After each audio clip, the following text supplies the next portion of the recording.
Quand vous êtes une famille dans un EHPAD et que vous posez des questions, vous passez un peu pour l'emmerdeur de service. Donc déjà, vous essayez de ne pas trop appeler pour demander des nouvelles. Ce sont des personnes âgées qui n'ont pas de portable. Si vous dites quelque chose, vous dites « Ah là, j'ai trouvé quand même que la chambre n'était pas très propre » ou « C'est bizarre, mon proche était mouillé » ou « Vous êtes sûr qu'elle a bien mangé ?» Vous avez l'impression vraiment de déranger et vous n'osez plus trop poser de questions. Vous avez peur des représailles. Vous vous dites « Mais il ne faut pas trop que je passe pour la chieuse parce que sinon, comment ils vont la traiter derrière ?»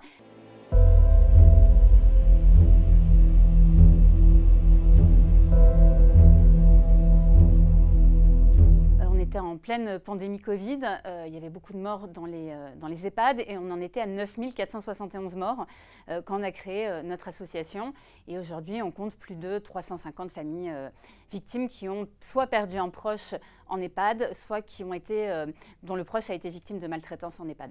Ma grand-mère est décédée du Covid et elle était dans un EHPAD Corian. J'ai constaté beaucoup de dysfonctionnements. Je n'ai pas été au courant de l'état de santé dans lequel elle se trouvait. Je l'ai récupérée dans un état où elle était mourante. Compte tenu des éléments que j'avais, de certaines preuves que j'avais, j'ai décidé de porter plainte pour non-assistance à personne en danger, mise en danger de la vie d'autrui et homicide involontaire. Et aujourd'hui, il y a une information judiciaire qui est en cours. Le livre des Fossoyeurs est un livre extrêmement important qui, j'espère, va faire bouger les choses. Ce n'est pas la première enquête sur le sujet. On a l'impression que tout le monde tombe de sa chaise. C'est évident que ce sont des choses qu'on connaît depuis longtemps, que les politiques connaissent aussi, puisque en fait, on a alerté également à plusieurs reprises. Ce n'est pas la première fois qu'il y a des plaintes. Le risque, évidemment, quand on a un livre qui s'attaque à un seul groupe, c'est qu'on se dise qu'ailleurs, ça va très bien. Or, ce n'est pas le cas. Et donc, il y a des EHPAD qui font un travail très bon. Il ne faut pas non plus que tout le monde se cache derrière Orpea en disant chez nous, tout va bien, parce que ça n'est absolument pas le cas et qu'il y a évidemment des enquêtes à faire dans les autres EHPAD.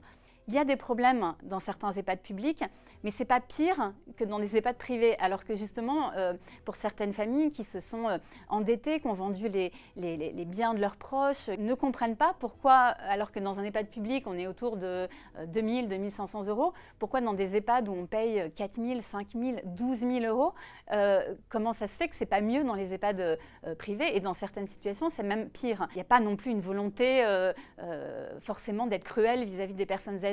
C'est tout un système de rentabilité qui s'est mis en place ou d'économie qui fait qu'à force de donner aussi peu de moyens, vous vous retrouvez avec, parce que nous dans notre association on a aussi des aides-soignants, on a du personnel donc, qui constatent la même chose que dénoncent les familles. Donc vous avez à la fois un manque de personnel, des repas qui avaient très peu de protéines, dans certains EHPAD c'est absolument pas légal mais vous n'avez pas de médecin coordinateur, donc toute la partie médicale sur des personnes extrêmement vulnérables n'est absolument pas assurée. Des chambres qui ne sont pas propres, rationnement en effet des protections.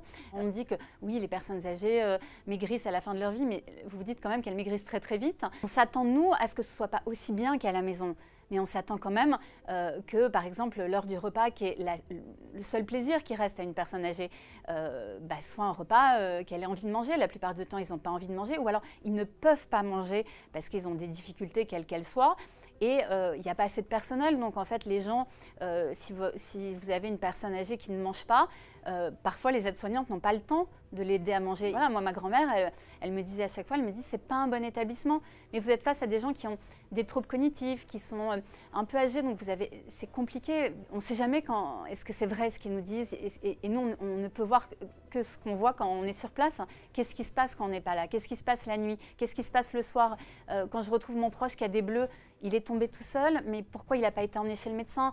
Moi, j'ai retrouvé ma grand-mère qui était couverte de bleu un jour et on l'avait même pas, elle était tombée sur la tête, on ne l'avait pas emmenée, juste passer un scanner, une radio. On veut juste que le minimum leur soit donné pour accompagner les derniers mois, les derniers instants de leur vie. On sait très bien que c'est leur dernière résidence, on sait très bien qu'on les accompagne vers la mort, mais on ne veut pas que ce soit ni trop tôt et qu'on ne veut pas que ce soit dans de mauvaises conditions. Jusqu'à maintenant, notre principale difficulté en tant qu'association, c'était d'être entendu. Donc on espère qu'avec tout le tapage qui est autour des EHPAD aujourd'hui, ce ne soit pas simplement un buzz qui va durer une semaine, mais qu'en effet, il y ait des décisions concrètes qui soient prises.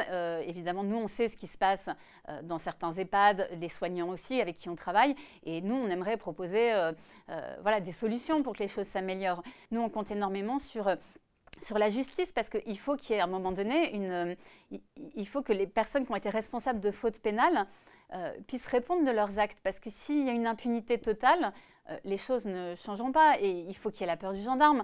Donc il y a la responsabilité évidemment des EHPAD, de certains politiques qui n'ont rien fait, mais il y a une responsabilité aussi de la société, du regard qu'on porte sur les personnes âgées aujourd'hui. Vous n'avez pas que des familles aimantes autour des personnes âgées qui vont les voir tous les week-ends, ça c'est pas vrai. Il y a évidemment des contrôles à faire qui sont indispensables, mais il faut des garde-fous parce que sinon vous restez dans un univers à huis clos où vous avez des familles finalement qui viennent que de temps en temps mais qui ne savent pas ce qui se passe quand elles ne sont pas là. Il y a plein de questions. Ces familles aujourd'hui ont plein de questions. Elles ne sont pas dans une volonté de vengeance, mais pour la mémoire de leurs proches, elles ont envie d'avoir des réponses à toutes ces questions qu'on se pose et forcément avec tout ce qu'elles lisent aujourd'hui en détail, elles se disent que c'est pas que nous, 350 familles, ça touche beaucoup de gens.